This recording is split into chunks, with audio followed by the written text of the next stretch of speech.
The year is 2012. I had just finished watching the latest episode of Red vs. Blue and found myself disappointed.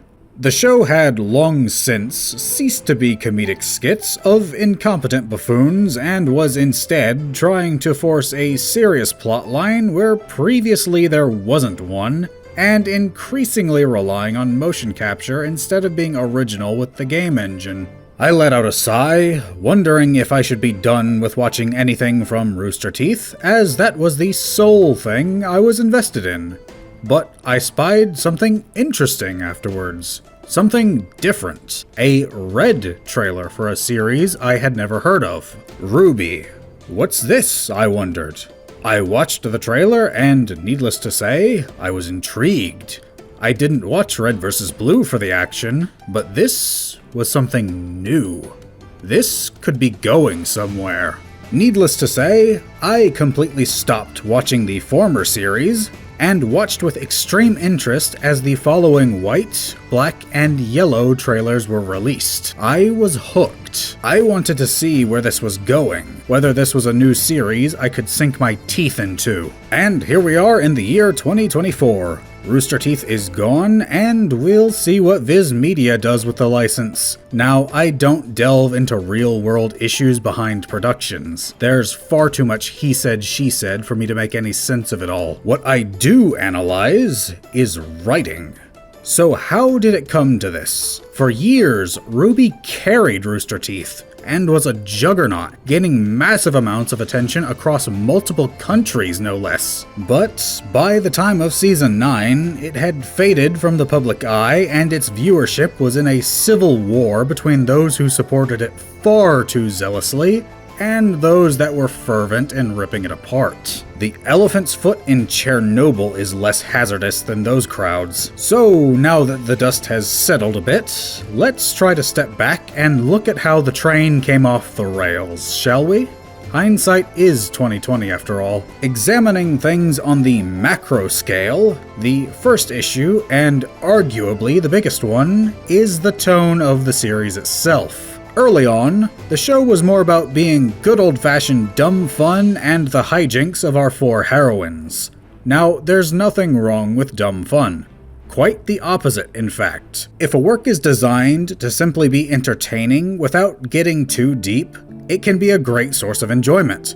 Not everything needs to be The Lord of the Rings. Simple works are no less worthy than complex ones. The issue is that a dumb fun series needs to own the fact that it's dumb fun. You see this all the time with people defending Disney's Star Wars, citing one minute that it's deep and thematic, only to pivot and claim that it's only intended for children and not meant to be examined when you point out its flaws. As RWBY went on, though, it tried to become increasingly darker. In Season 3, Yang was framed for assault and lost an arm, Beacon fell, and both Pyrrha and Penny died. That was a drastic shift in tone from what had come before, and it only continued from there on out. By Season 8, we were dealing with Ironwood threatening to bomb innocent civilians and the kingdom of Atlas being destroyed. Do you see how we might have jumped the shark just a little bit? Lord, please just give me a sign. Where are you going with this? Gone are the simple days of chaotic food fights and stopping local criminals. Now, that isn't to say that the tone can't escalate. Far from it. But there needs to be more of a steady gradient with the scale. It felt as though the writers thought that the show needed to be edgier and the stakes higher with each passing season, but it just got so out of hand. So this brings me back to the purpose of this video. RWBY had a ton of great ideas, but didn't capitalize on its potential. I usually go over the plot of the work in question for my course correction videos, but seeing as we're dealing with 9 seasons of a show, I am going to have to assume that you are aware of that which was within them. But where do we begin? Well, Let's start at the start, shall we? Fair warning, what I'm about to present is somewhat of a departure from the show itself, but bear with me if you please. So to kick this off, I would scrap the entire premise of the gods, along with Salem and Ozma's backstories. The latter two will be retooled, but the gods are simply too much for what RWBY was. We don't need the scope to extend to deities. With them out of the way, let's tweak how the mechanics of the world itself work.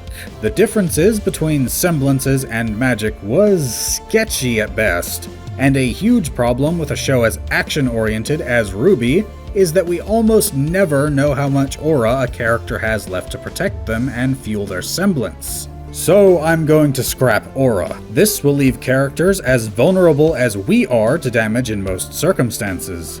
Instead, we'll simply have magic. Semblances will now function as schools of magic, with the characters needing to use stamina to fuel it. You're a wizard, RWBY. For example, RWBY herself will be a practitioner of speed magic.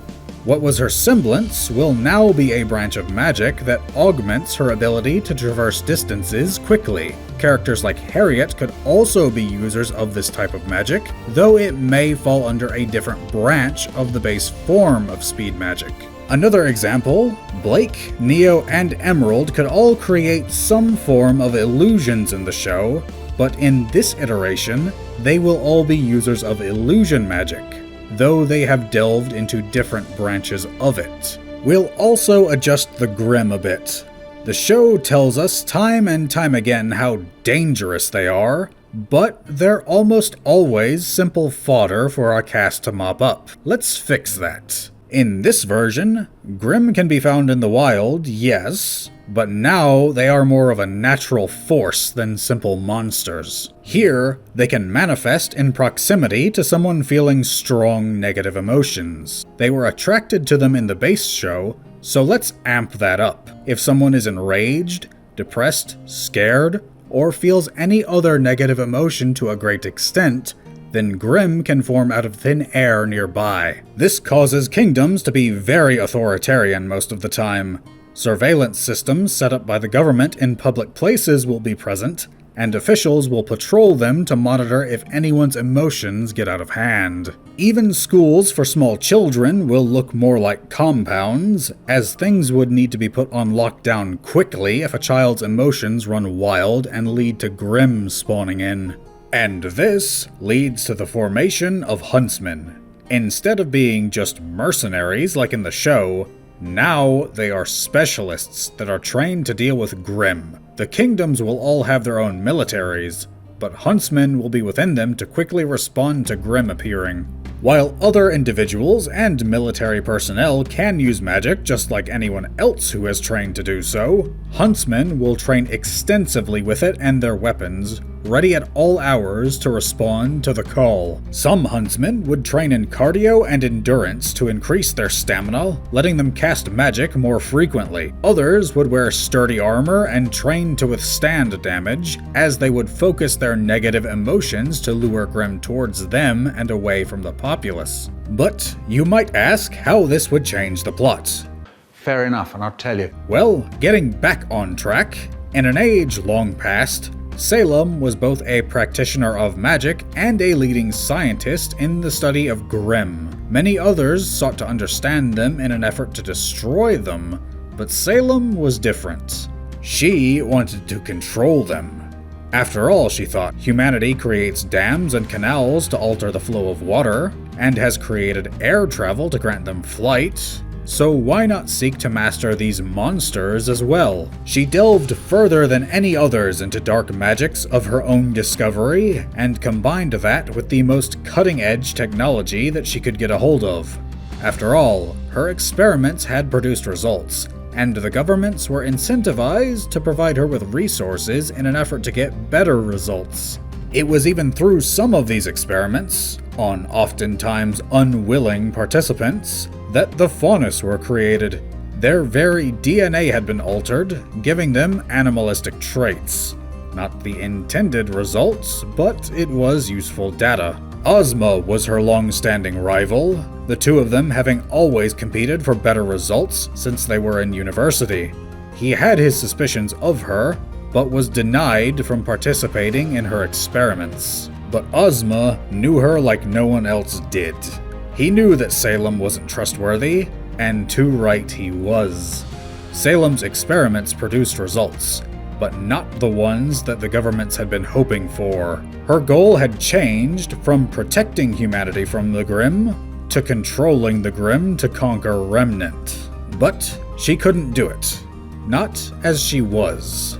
A mere mortal can't control a force of nature. Using her dark magic and the tech provided by the government, she transcended the physical plane of existence and became the mistress of the Grimm. I shall become a god! This process required something of her, though, and aspects of her essence had to be placed in phylacteries that she had hidden in remote places in the world. These will replace the relics. There would be 4, the phylacteries of might, will, perception, and presence. We'll get into them in a bit. But her transformation was explosive and violent, and resulted in massive amounts of Grimm spawning in. In the aftermath, Ozma was the first one on the scene, and went digging through the remains of her lab. He stole all of the data he could, and upon examination, uncovered what Salem had done. Salem was no longer able to physically manifest in Remnant. At least not for long. The Grimm could be directed by her will, however.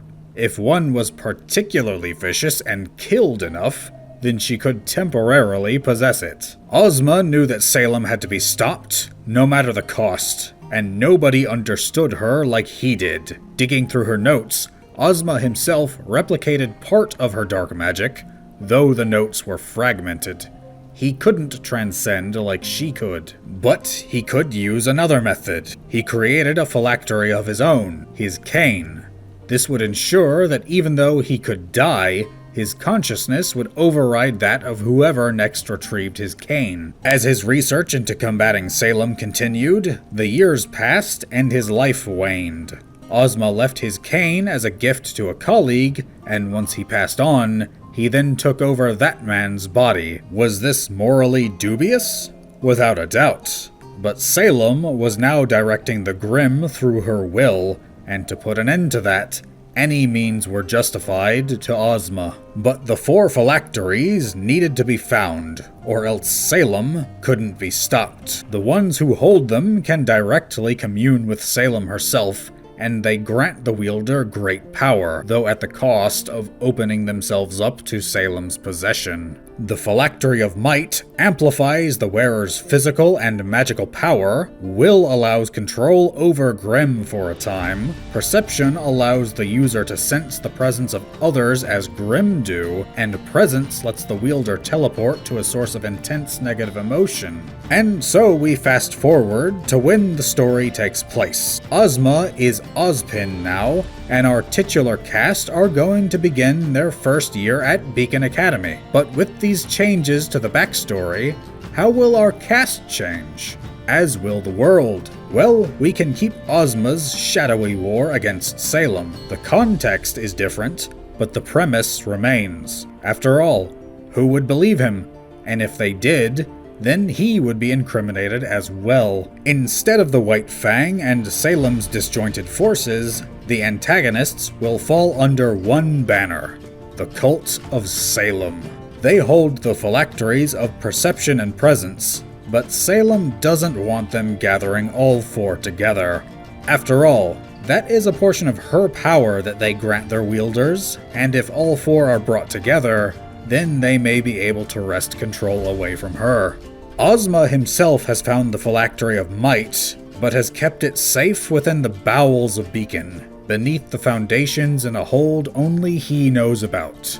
Destroying a phylactery would involve massive amounts of power and him relinquishing his own life. something he will never do willingly. Ozpin has been using his position to inhabit each successive headmaster of Beacon, recruiting students with potential into the conflict. After all, these students wanted to help people by becoming huntsmen, right? What better way to do that than to keep an incorporeal entity from controlling the world? And this is where our main cast comes into play. Now, unfortunately, this is the part where I'm probably going to upset some people. You see, RWBY has a problem. It has a ton of characters, and not enough time to give them all the attention they need. You see, a show or movie has a runtime that can't be exceeded. Books can be a bit more forgiving, but the former have timetables that they're typically constrained to. This means that with a large cast, you can either focus on a few characters, making them deep and allowing the others to be flatter, or you can try to spread out the development, but it won't be all that much for any of them. So I'm recycling Team Juniper. Tell me, how am I supposed to live without you? I know it's unfortunate, but we need to keep most of the focus on the main four, and many elements of Juniper can be reworked into Team RWBY. So let's start with RWBY herself. We will stop them, and I will stop you! Then I'm dead! Early on, she and Jean both encountered the same dilemma of being put in a leadership position, but not feeling like they can live up to the expectations. She could also, in certain circumstances, be considered to be the weakest of their team in terms of direct combat. RWBY somehow never learned to fight without her weapon. I always found this odd, but it is what it is. Jean was a bumbling wimp for the first seasons. We'll use this as a starting point. In this version, RWBY isn't admitted early into Beacon, being the same age as the others. This will also age Yang up slightly, but we'll get into that later. RWBY demonstrated great proficiency in certain areas, but barely scraped by in others. But what she had was drive. And Ozma saw this. I myself have seen potential in people, so I know what it's like to see when someone could be great at something with just a bit of guidance in the right direction. At the start of our story, RWBY won't be a leader yet, but she'll learn to become one as the series goes on.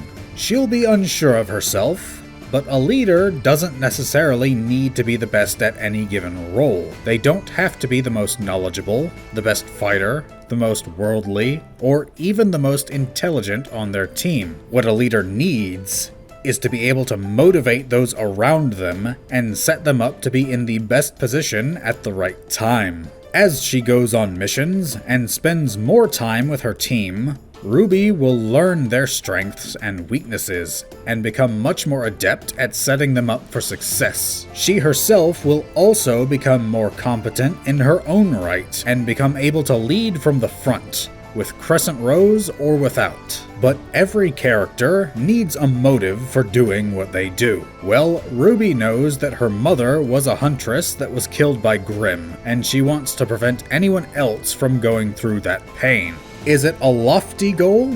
Yes. Is that realistically attainable? No.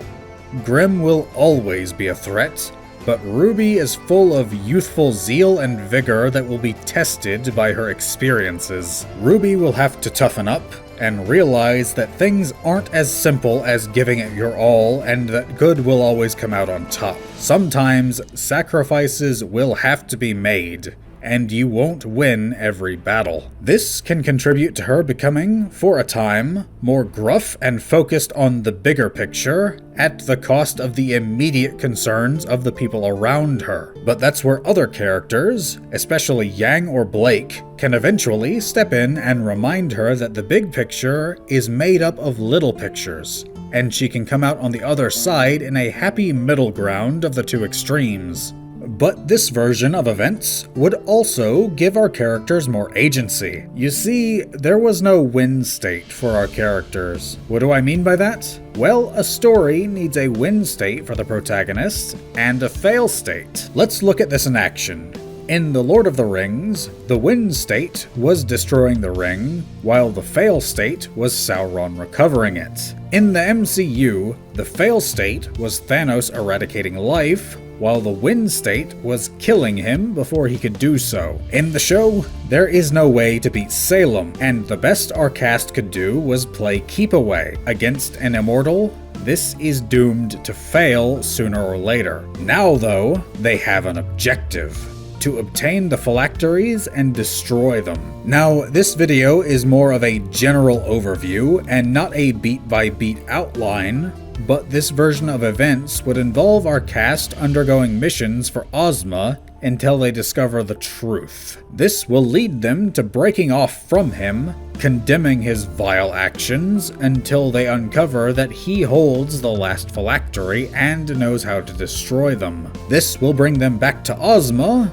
but will also let them act rather than simply react to the actions of Salem. The Schnee family legacy isn't yours to leave. It's mine. And I'll do it as a huntress. Next in our lineup is Weiss. Now, Weiss had arguably the most development out of the main four, but after a time, she was largely forgotten, simply hanging around and occasionally having a small number of lines. So let's fix this. In this iteration, Weiss will take on some qualities of Pyrrha. In the original, Weiss came from a wealthy family, and Pyrrha was well known even before her time at Beacon. In this version, Weiss will be a prodigy in combat like Pyrrha, but she wants to become a huntress to make a name for herself outside of her family. She wants to be more independent than her sister Winter, who serves in the Atlesian military, or work for her father's company, and thus came to attend Beacon. Weiss in the beginning will be extremely prideful and not a team player at all. She's exceptionally skilled in combat, but struggles at working in a team setting. This can manifest in her ignoring her team members in trouble, or neglecting to notice if they're in range of her glyphs or not. This prompts them to be hostile towards her, and she will match it in kind. But she isn't heartless. She still seeks to do the right thing, and thus sticks around as the group is told more about Salem. But going her own way on missions will eventually pit her against odds that even her talents can't best, and perhaps she gets captured by the cult of Salem, and her team needs to rescue her. This can be her moment of realization, where she comes to understand that she can't always do everything alone. As such, she brings her talents to her team properly, not just directing herself against the enemy. Glyphs can aid in her team's mobility, and her summons can assist them when things get too hot. To show her skill, her glyphs and summons will be two different forms of magic that she'll have reached competency in. Magic will take a significant level of investment to master, and so most characters will only dedicate themselves to one type. This will help show just how capable Weiss is. Given her wealthy upbringing, Weiss will know about how the kingdoms structure themselves, and know of the officials and company owners that hold sway. She'll be very book smart. That said, her lifestyle has left her woefully unprepared for regular society. This leads to her having to follow others' lead, much to her chagrin. But she becomes more worldly and humble over the course of her character arc, and emerges as a much better person for it. But let's move on to our next character. I don't have a choice. I have people who actually care about me. And I promised I'd never leave them again. So I'm not dying now. Blake is a character that all but fell off as the show went on. She had prominent roles in the early seasons, but after season 5, the writers didn't seem to know what to do with her. She had few lines, and her fighting ability fell further and further with each passing season. By the time of seasons 7 and 8, she gets slapped around by a Grimm that RWBY can kill in one hit, and needs to be saved from the Aesops by Yang during their fight. Her story was also intertwined with the Faunus and White Fang plotline. The way this was handled, though, was a bit wonky. Her father was the founder of the White Fang, which, because it was originally a peaceful organization, isn't exactly hidden information. Yet none of the officials, like Ironwood, want to question her about it. She was also portrayed as a sort of street rat in the early seasons, but when she returns home to Menagerie, her family is the only one with a mansion. But Blake was clearly shown to be someone driven by her ideals. In the original plot, this was about human-Faunus equality. The Faunus plotline is another branching plotline that the show really doesn't have the time to fully commit to. So we'll repurpose this. Instead, she'll be an advocate for creativity and expression. As a result of Grimm being able to appear wherever negative emotions are, cities are heavily fortified, and art is suppressed. After all, you don't want horror or tragedies to trigger a Grimm outbreak. As such, stories in all mediums have suffered. They're watered down and lack the depth that they need to be something truly alive. Blake, having a love for such film and literature, is vehemently opposed to this. She possesses many illegally made and acquired books and movies that step outside the strict guidelines of the limitations set by the government.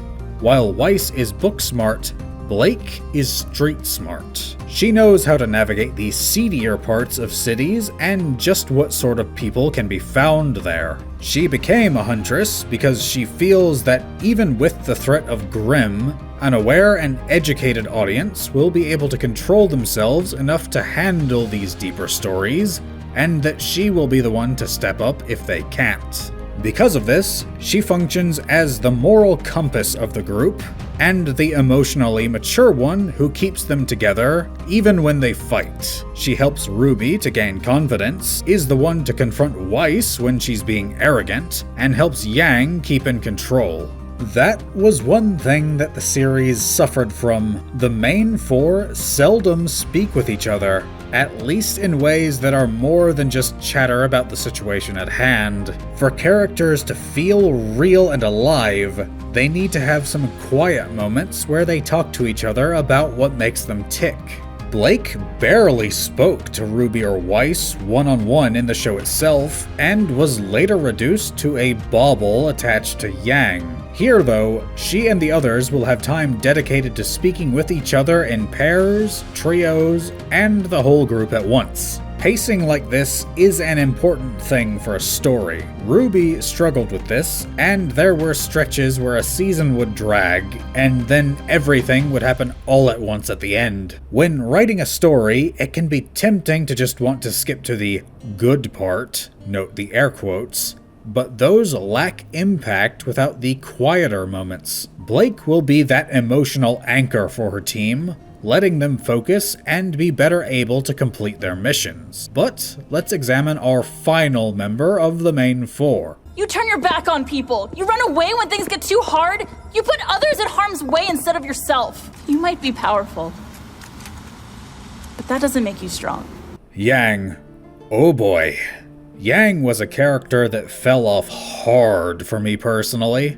In the first 3 seasons, she was my undisputed favorite of the main four. Her upbeat attitude and habit of dropping puns was great fun. But after season 3, she became sour and angry almost all of the time, with barely any traces of her former personality to be seen. This is clearly seen in season 8, where she blames RWBY alone for everything that's happened in Atlas, despite her being just as complicit. In fact, she's perhaps more guilty, as she was the one who leaked information to Robin, which was a major factor in Ironwood going ballistic. Keep in mind that she didn't discuss this with anyone other than Blake, so RWBY and Weiss would have been completely out of the loop. She wasn't even thinking of her sister later on, after everything had fallen apart, with Jean misinterpreting her words as being about her fight with her sister, while instead she was thinking about Blake. Yeah, not a good look. And that's not even getting into season 9. I like to pretend that one doesn't exist. Holy Jesus. What is that? What the the f is that? So let's go about things in a different way. Yang is still RWBY's half-sister, but let's not have Tai Yang be so completely incompetent as a father. After Summer's death, he stepped up, and Yang is RWBY's caring older sister rather than an almost surrogate mother. Like RWBY, she wants to become a huntress because of her mother, but not Summer.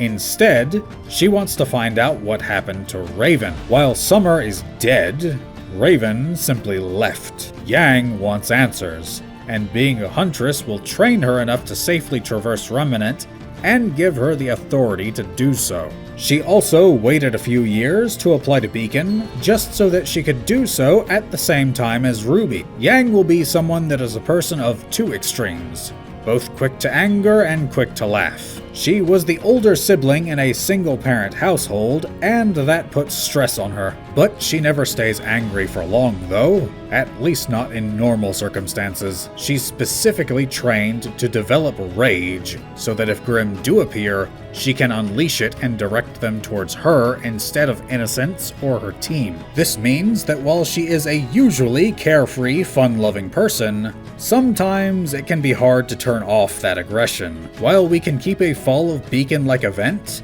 this would cause her to spiral into a similar state that she was in the show. The difference is that she needs to regain some of that boisterousness. After Season 3, it was pretty much all downhill for Yang. Here, she'll still develop into that easily agitated and dour character that she was in the show, but with the help of her team, she'll regain a large portion of who she was before. Maybe not 100% of her prior enthusiasm, but probably somewhere around 75 to 80% of it. Now, though, she'll have the goal of preventing anyone else from suffering as she did. She'll have renewed vigor and can be the cornerstone of her team in large fights again. While RWBY is their leader and concerned with the big picture, Yang can be the one who keeps her in check and keeps the smaller pictures in mind. But now, let's have a look at our enemies. You can't have a good story without good antagonists. Salem is the overarching enemy, but what about those that serve her? The Cult of Salem was founded many years prior to the events of the series, after one of her phylacteries was found and she spoke to those who did. Henceforth, they worshipped her as a goddess. They serve her by sowing chaos and discord where they get the chance. Spreading terror then causes Grimm to appear, which serves Salem's interests. And so this cult will have faction leaders for each kingdom, and these will be Cinder, Adam, Tyrion, and finally Raven. Cinder is the faction leader of Vale, and the most ambitious, seeking to take Salem's power for herself by obtaining all of the phylacteries. Salem is well aware of this, but tolerates Cinder, seeing as she gets results and cannot obtain the final phylacteries. After all, time means nothing to an immortal entity. If she doesn't succeed in this century, then perhaps she will in the next. While the Fall of Beacon-style event may not lead to the complete devastation that occurred in the show proper, it would serve to severely weaken Vale and give our cast a push out of the door into the wider world. Cinder herself could reappear occasionally, given that regional leaders would need to confer from time to time, and risking open comms wouldn't exactly be wise for an organization trying to be covert. Her ire could be invoked if the cast foils a plan of hers, and even more so if Salem herself notices their actions and demands that they be stopped, threatening Cinder if she fails. Adam would lead the Mistral branch of the cult, and while Cinder is motivated by ambition, Adam runs off of sadism. He rose through the ranks of the cult through his sheer joy of causing chaos and destruction. He was born into poverty and never forgave the system for his harsh upbringing. Nothing brings him quite so much joy as bringing the nobility low with quick, violent attacks that spread panic and cause Grimm to form. Tyrion leads the cult in Atlas and serves due to sheer devotion. He has no respect for Cinder, but tolerates her because Salem demands it. He respects Adam's violence, but holds him in disdain for serving his own desires rather than those of their goddess. He's the only one capable of managing the Colton Atlas, as their military might seems insurmountable to others. But with his deranged devotion, he sees it as his task to bring it all crashing down. Finally, Raven was once an agent for Ozma, but was captured by the cult of Salem and eventually agreed to serve them. Her skills are impressive, and she gradually rose through their ranks. She serves not for ambition, devotion, or sadism, but due to fear. She's seen just what Salem is, and it broke her. She would be the last branch leader that the group would deal with, serving in vacuo. This would make for an emotional reunion with Yang, but ultimately, Raven will be unable to break from her terror of Salem, forcing her daughter to put her down. The cast would operate out of Beacon for the first several seasons, with the stakes becoming more dire and the tone more tense as the series goes on. They would visit the other kingdoms for missions, but we'd hold off on a Fall of Beacon event for much later in the series, rather than in Season 3. Ultimately, the cast would gather 3 of the phylacteries, careful to keep them concealed and not handled directly, lest Salem influence them, but upon confronting the estranged Ozma, Cinder would make her reappearance, catching them off guard and taking the phylacteries for herself. She would attempt to wrest Salem's power for herself, but this would backfire, allowing Salem to possess her, and the final showdown would commence. The team would need to put everything they've learned into practice, from combat training to teamwork, just to hold their own. But destroying the phylacteries would require a monumental amount of magical power, and doing so would kill the one who accomplished the deed. Ozma would demand that our cast do so, but would be persuaded to make up for all the lives he's stolen by ending Salem's influence himself. And so he would take it upon himself to perform the task, giving up his centuries-long life and removing the guiding influence of the Grimm, and thus our team would have the ability to live their lives as they so choose, with the Grimm leaderless and uncoordinated. Is this a perfect rendition of how the story could have gone?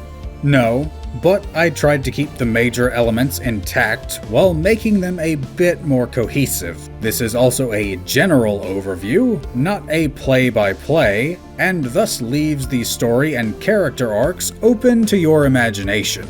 Other characters can also be used here, both allies and enemies, but ultimately the focus should be on our main 4. They were increasingly sidelined as the show went on. Ultimately, RWBY is a series that had no shortage of interesting ideas, but because it wasn't planned out from the start, elements fell through. This isn't just speculation either. Years back, a friend of mine gifted me the official companion book, and multiple quotes in it mentioned that major elements were thought of as production went on. That's not how a story should be handled. There's a reason that my first writing debugging video was on the principle of begin with the end in mind. If there's only one piece of advice I could give to an aspiring writer, that would be it. Before you begin writing, you should know exactly how your story ends, how your characters develop along their arcs, how the mechanics of the world work, the whole shebang. If you don't, then the development of your story will be haphazard. RWBY introduced too many elements without planning out where they would end. In this iteration, I aimed to simplify things to make the story more concise. But what do you think about this? How would you have improved on RWBY? Leave your thoughts in the comments. Leave a like on this video if you're so inclined, and subscribe to see more. I'd like to thank you for watching, and may you all have a weapon in each hand.